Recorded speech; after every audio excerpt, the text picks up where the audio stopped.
Hello， 大家好，欢迎回到我的频道，我是 Grayson。今天会和大家分享几个方法，来帮助我们提高影片的观众粘度，来让观众花更多的时间观看我们的影片。观众粘度是决定影片表现的一个重要因素。一部好的影片能够不断的抓住观众的注意力，让观众有看下去的欲望，这也是 YouTube 算法决定是否要推荐这部影片的重要因素。如果一部影片的观众粘度高，就意味着能够获得更多的推荐。我这段时间也在不断的学习如何才能够提高影片的观众粘度，让观众观看更多的时间。这些改变也带来了不错的效果，很多影片都达到了40%以上的观众粘度。所以在今天的这期影片，我会给大家总结7个方法来帮助你提高你的影片观众粘度，从而增加影片的观看时长。首先，第一个方法，在影片的开头就要抓住观众的注意力。通常的做法是，在影片的一开始就直接告诉观众你的影片主旨，你的影片是讲什么内容的。观众通常是被你的缩图以及标题吸引进来的，所以你要在影片的一开头就再次告诉观众你的影片内容，这样他们才能够确定这是他们想要看的影片。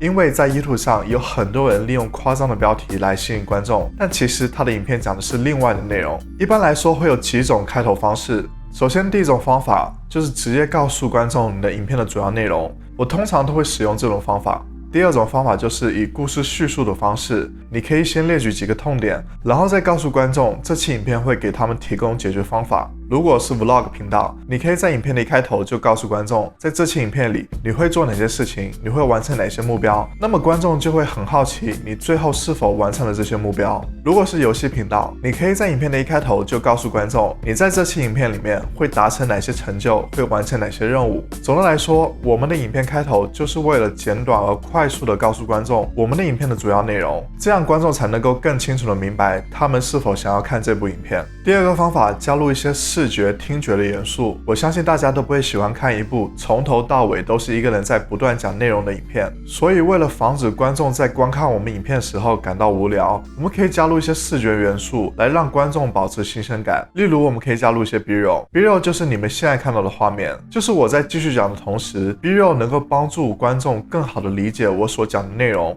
更有情境感。同时，我们还可以加入一些特效文字或者图片，这可以更好的帮助我们解释我们所说的内容，同时也可以再次抓住观众的注意力。画面的大小转换也能够增加你影片的新鲜感，你可以偶尔改变一下画面的大小、人与镜头的远近、画面的角度等等元素。除了加入视觉元素，我们还可以加入一些听觉元素。大家都可以注意到，在我的影片里，如果有文字或者是图片跳出时，我都会加入一些音效。这些小的细节能够提升影片的观看体验，同时也能够抓住观众的注意力。一部影片配合上视觉和听觉元素，能够让观众保持注意力，同时保持对影片的新鲜感。第三个方法，研究观众粘度数据图。我一直都在强调研究数据的重要性。YouTube 后台给我们提供了各种数据，从这些数据里，我们可以知道为什么一些影片表现好，为什么一些影片表现差，为什么频道成长缓慢，为什么影片没有人看。今天说的观众粘度数据也是一个非常重要的数据，我们可以在影片的详细信息里找到观众粘度数据图。通过这个图，我们可以知道观众在哪个时间点离开了你的影片。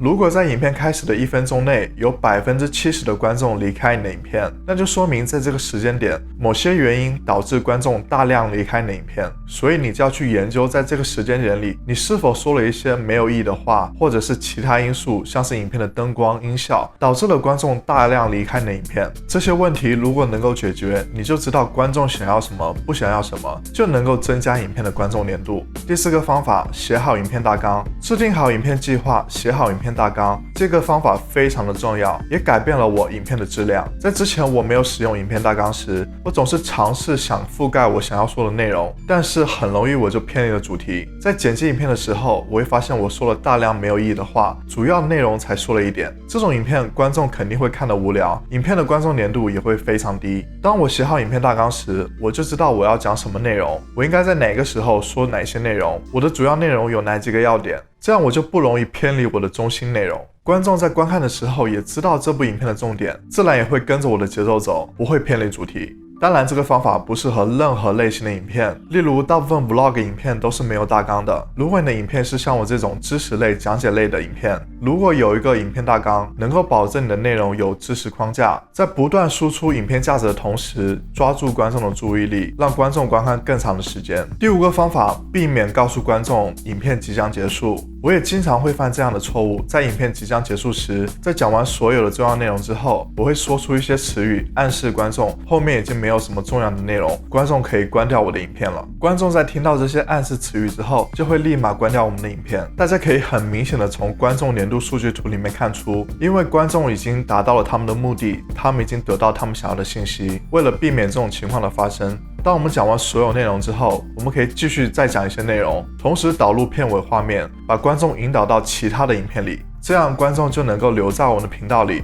观看更多的影片。第6个方法，避免卡片放在影片的前半段。很多人都会犯这种错误。影片卡片的主要功能就是推荐给观众一些影片，让他们更容易的去看这些影片。但是缺点是，如果我们把卡片放到影片的前半段，观众就会很容易停止观看你的这部影片，直接去看你推荐的那部影片。YouTube 建议大家尽量在影片的最后20%部分使用卡片，这样能够保证观众观看你影片的大部分内容，同时再去看你的推荐影片。第7个方法，在影片开头制造悬念。我相信大家都有看过很多 YouTuber， 他们在影片的开头不光告诉观众他们影片的主要内容，同时也会让观众一定要看到影片的最后，因为在影片的最后会有什么重要的通知，或者是有什么惊喜等等。这种做法就会激起观众的好奇心，他们就会想知道在影片的最后到底是什么，自然的影片的观众粘度就提高了。所以在影片的开头制造悬念，你可以非常好的提高你的影片观众粘度。